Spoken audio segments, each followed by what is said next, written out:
for the rim. Got it! Oh, the slam! Oh, using Curry way downtown. Oh, what a shot from Curry! What's up, NBA fans? Dom2K on the mic, and today I'm gonna be an opportunist. At the moment, Klay Thompson, by his standards, is having a miserable shooting year.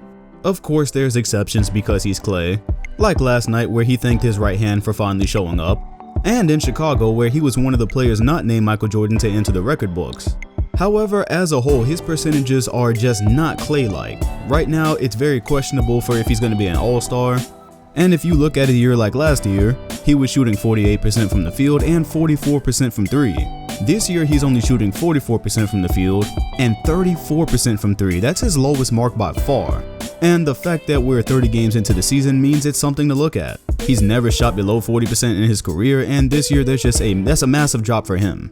So I wanted to take this opportunity to show you some of the people that are shooting the ball better than him, or at least comparable to him.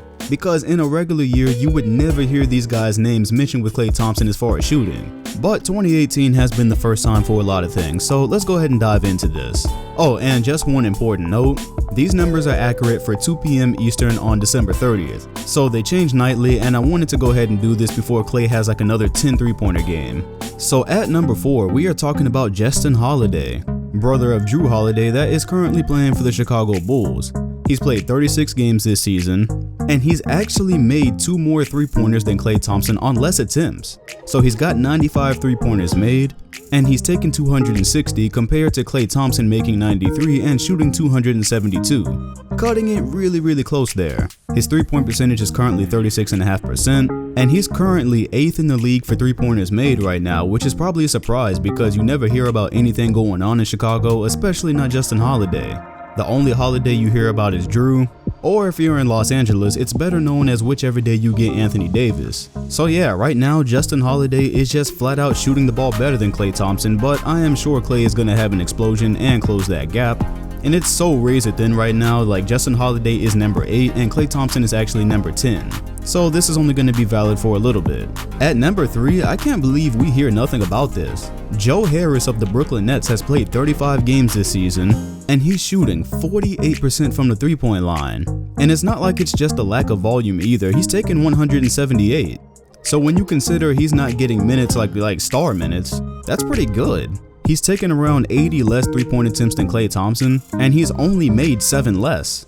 So like I said, Klay Thompson at 93, Joe Harris has made 86. You probably figured out Joe Harris could shoot the ball, but never in a million years would you put him close to Klay Thompson in that conversation, but right now he's right there.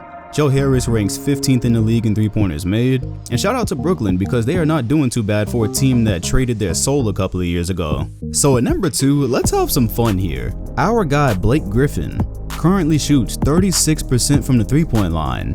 And I know you're probably sitting there thinking like, oh, why is Blake on this list? He's not a shooter. Of course, he has way less attempted threes. Actually, Blake Griffin has attempted 204 3-pointers this season.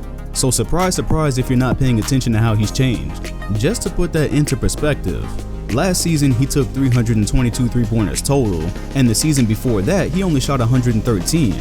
And in the year 2014, better known as the last time he was really healthy, he played 80 games and had only taken 44. So yeah, Blake has definitely went through a bit of an evolution adapting to the game, and he's made 74 total 3-pointers. And when you think of Blake Griffin and Klay Thompson, you don't think of a 19 3-pointer difference, right? So at the moment, it's like it's in the ballpark. I wouldn't say he's really shooting better than Klay, but to even have Blake Griffin in the same ballpark as Klay Thompson, no, even on the same planet as Klay Thompson as far as a 3-point conversation, yeah man, 2018 has been a very weird year on a lot of fronts. And the last one, man, I had fun with this. Brook Lopez. I'm watching games where this man is pulling from Curry range. It's crazy because when Milwaukee signed him, I knew that was going to be good with him being a stretch big next to Giannis, but the guy is pulling right now.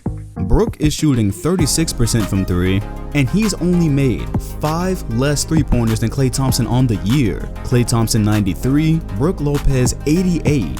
What in the world?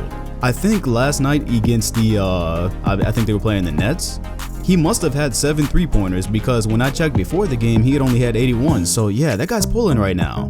Yeah, I actually had to fact check that. Brook Lopez last night went 7 for 15 on threes, and he only had 8 field goals total for the game. So He only had 2 attempts as a big man that were not 3-pointers, and he was splashing. For the entire year, Lopez has attempted 243 3-pointers. So right there on the 30 mark behind Klay Thompson. So yeah, if you thought that 2018 could not get any more backwards, Blake Griffin and Brook Lopez are in a conversation right now. No, they're on the same planet right now as Klay Thompson in the 3-point conversation. That's the thing that's happening. Every player I listed is shooting better than him in percentage, but to really look at what's going on, you have to look at the totals. And for every player that I listed, they're taking a decent amount of threes. So it's not just like Blake Griffin took only 53s and that's why his percentage is higher than Klay Thompson's. No, they're shooting regularly. These are regular 3-point shooters. And this is just the type of year that the Warriors are having, really.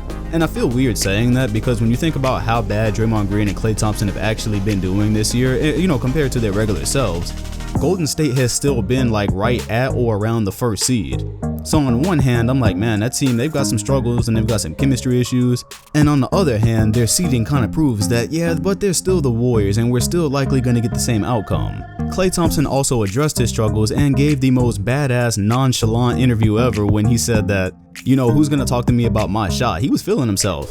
He said, I'll listen to Reggie Miller, I'll listen to Larry Bird. Of course, he felt compelled to throw Steve Kerr in there just because he's his coach. The guy could shoot, but come on now. But he was like, yeah, nobody can tell me anything that I can't figure out. And he's gonna figure it out. That's why I said I am being an opportunist right now. You still wouldn't dare leave this guy open. He's prone to do what he did in Chicago a couple of months ago at any point in time. So these struggles really amount to nothing, to be honest. But I am interested to know, do you think Klay Thompson is going to be an all-star this year? Because he is not playing like an all-star. And then that's going to be interesting to the narratives down the road. Because I remember when Kyrie Irving was injured, people were saying that the Cavaliers won the championship with 1 all-star. So I wonder if the Warriors win the championship this year, but Steph Curry and Kevin Durant are the only all-stars. Is it going to turn into a narrative of, oh, well, they only had 2 all-stars? Because we've seen it happen before, so who says it's not going to happen again? Anyways, yeah, let me know what you think in the comment section. I'll actually probably put a poll on the video. Hit the like button, comment, and sub if you enjoyed, and hit the bell next to my name if you want notifications on future videos. Thanks for watching, and I'll see you all on the next one.